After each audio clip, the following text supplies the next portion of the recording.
Bem, amigos, estamos praticamente chegando ao fim de Stranger Things. A segunda metade da quinta temporada já passou, o que significa que é hora de discutir com o que chegamos ao final. E, o mais importante, como tudo vai terminar. Algumas teorias já foram para o lixo, outras objetivamente não se encaixam no contexto, mas ao mesmo tempo geram novas. No entanto, os críticos já estão soando o alarme, acreditando que os irmãos Duffer não terão tempo suficiente na última temporada para concluir todas as linhas narrativas. Como vocês podem imaginar, temos muito o que discutir, e é exatamente isso que faremos nos próximos minutos. E começaremos pelas audiências, que caíram um pouco em comparação com a primeira metade da temporada. O sétimo episódio acabou sendo o de pior avaliação da quinta temporada, o que por si só causa preocupação porque o final de toda a temporada está por vir. Além disso, no que diz respeito à queda, as opiniões de críticos e espectadores coincidem. Os primeiros 4 episódios foram ganhando ritmo para nos mostrar a cena arrepiante da feitiçaria de Will. Os 3 novos episódios são compostos quase inteiramente por diálogos.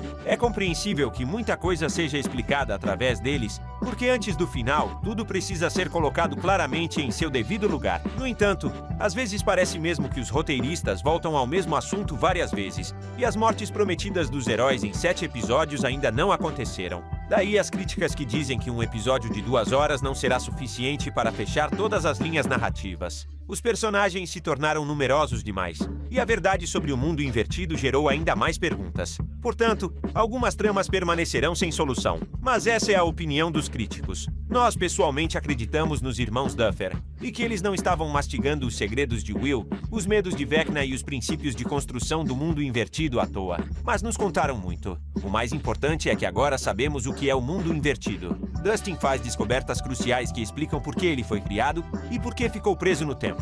A ponte de Einstein-Rosen, que apareceu várias vezes na série, não era apenas uma alusão a um corredor interdimensional. O mundo invertido é essa mesma ponte, ou buraco de minhoca, que conecta o mundo real e o mundo que Vecna visitou, chamado de o vazio. O conceito de matéria exótica também existe na física e é usado em teorias sobre buracos de minhoca. Ela viola leis familiares da física, como a gravidade ou a densidade dos átomos, e torna possível a formação de buracos de minhoca. Após o massacre no laboratório de Hawkins em 79, 11 usou seus poderes para enviar Henry para o vazio, onde existia uma mente coletiva. O mundo invertido, no entanto, ficou preso na data de 6 de novembro de 83, porque foi o dia em que 11 o criou após usar seus poderes para fazer contato telecinético com um Demogorgon.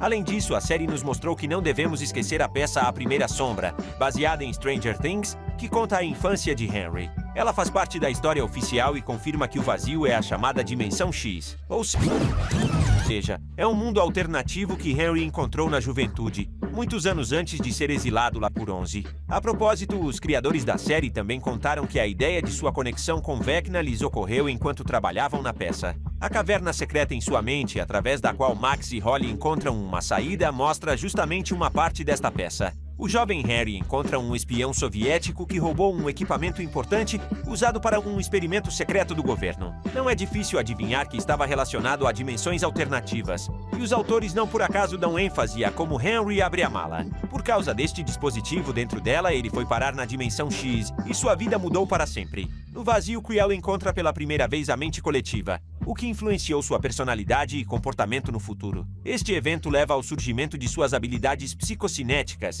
e ao interesse do Dr. Brenner, bem como à criação do Projeto Índigo. Assim, a peça e agora a série mostram que Henry nem sempre foi um vilão e uma criança retraída. Ele é uma vítima da influência da mente coletiva, tendo sofrido uma experiência traumática na infância que conseguiu trancar dentro de sua consciência. Daí a ênfase dos roteiristas na revelação de Will sobre seu maior medo, ser incompreendido pela família e amigos. Lembremos que a ação de Stranger Things se passa nos anos 80, quando a diversidade de gênero não era a norma. Portanto, aqui os autores não por acaso deram atenção a este tema e gastaram tanto tempo com ele. Ao revelar seu maior medo, Will se supera para fazer o mesmo com Henry no final. Apesar de que o último episódio incluirá inquestionavelmente uma batalha com Vecna e seus lacaios, o confronto decisivo provavelmente ocorrerá em sua mente. A resgatada Kali conta a 11 tudo o que viu na base militar. ela descobriu que o governo está fazendo experimentos com mulheres grávidas, tentando reviver o programa do Dr. Brenner. Descobriu-se que tudo começou originalmente com Henry Creel, porque seu sangue foi usado na mãe de Onze e Kali. Isso explica o princípio da existência dos superpoderes e exclui da mitologia as vagas habilidades extrasensoriais. Onze é considerada o experimento de maior sucesso, por isso a Dra. Kay quer capturá-la para estudá-la. A partir disso, as palavras de 8 parecem bastante lógicas, de que enquanto ela ou Onze estiverem vivas, elas serão procuradas e novos portais serão abertos. A única maneira de parar isso é se sacrificar. E nem mesmo a perda de poderes será suficiente, pois isso já aconteceu com Onze, e a ajudaram a recuperá-los. Portanto, as palavras de Kali de que ambas devem morrer para que tudo acabe fazem sentido. Toda a história de Stranger Things começou com Onze. Ela enviou Henry para o vazio, criou a ponte e abriu o portão que permitiu ao Demogorgon sequestrar Will. E embora sua morte seja sem dúvida trágica, ela se encaixa perfeitamente no desenvolvimento da história. No 7º episódio também vemos o grupo de heróis invadindo o mundo invertido para executar um plano que estranhamente foi proposto por Steve. Em seguida, o grupo terá que se dividir para realizar cada uma de suas partes. A ideia é que Onze, Kali e Will vão para o laboratório de Hawkins para usar o tanque de privação sensorial. Hopper certamente estará com eles, pois não deixará Onze sozinha com 8 no momento decisivo. E além disso, é ele quem carrega a bomba para destruir a matéria exótica. Outro grupo irá para a torre de rádio para salvar as crianças do vazio durante o tempo em que os mundos estiverem se fundindo. O único ponto fraco neste plano é o tempo. Ninguém sabe ao certo quanto tempo durará o processo de fusão. Alguns minutos, horas ou dias. Mas o cinema é feito de tal forma que levará o tempo que os heróis precisarem para realizar seu plano. A relação de Jonathan e Nancy não ficou totalmente clara. Eles pareciam ter confessado seu amor um pelo outro, mas Nancy concordou em não se casar com Jonathan.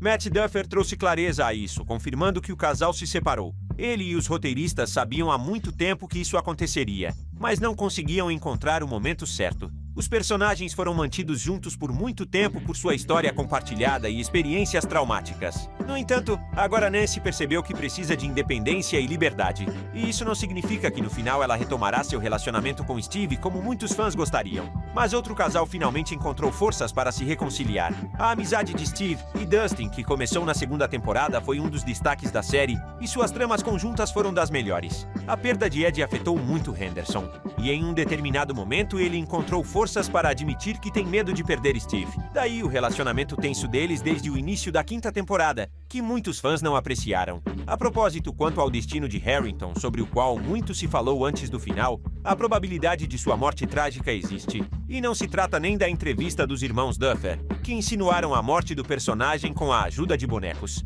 Isso poderia ter sido parte de uma campanha publicitária para atrair atenção.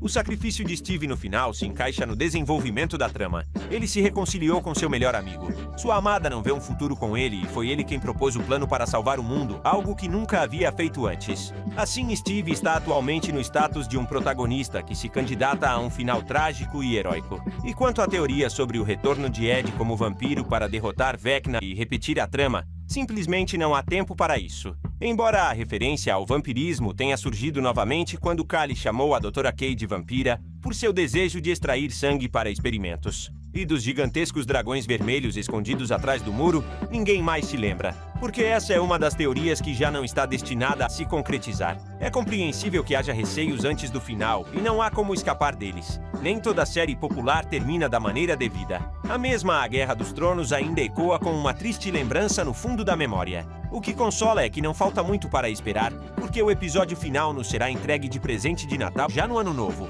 E será então que derramaremos lágrimas por Steve, Onze ou Will. Isso, claro, é uma piada, porque ninguém sabe ao certo como tudo terminará e qual dos heróis não sobreviverá ao confronto final com Vecna. E sobre isso, propomos que vocês especulem nos comentários. E aproveitem para nos contar o que acharam da 2ª metade da temporada. Concordam que ela é inferior à primeira, ou não? A propósito, apesar do final iminente, Stranger Things não terminará aqui. Além do já anunciado spin-off de animação, cujos eventos se passarão entre a 2ª e a 3ª temporadas, haverá outro projeto com atores reais. Ele ainda está em estágio inicial de desenvolvimento, mas sabe-se que a ação se passará em outra época e com outros personagens. Se isso significa que os heróis destruirão a ponte que leva ao vazio, mas não o vazio em si, só veremos daqui a muito tempo. Atualmente, os irmãos Duffer assinaram um contrato de 4 anos com a Paramount, então provavelmente retornarão ao universo de Stranger Things apenas após uma pausa. Bem, por hoje é tudo, amigos. Nos vemos em novos vídeos muito em breve.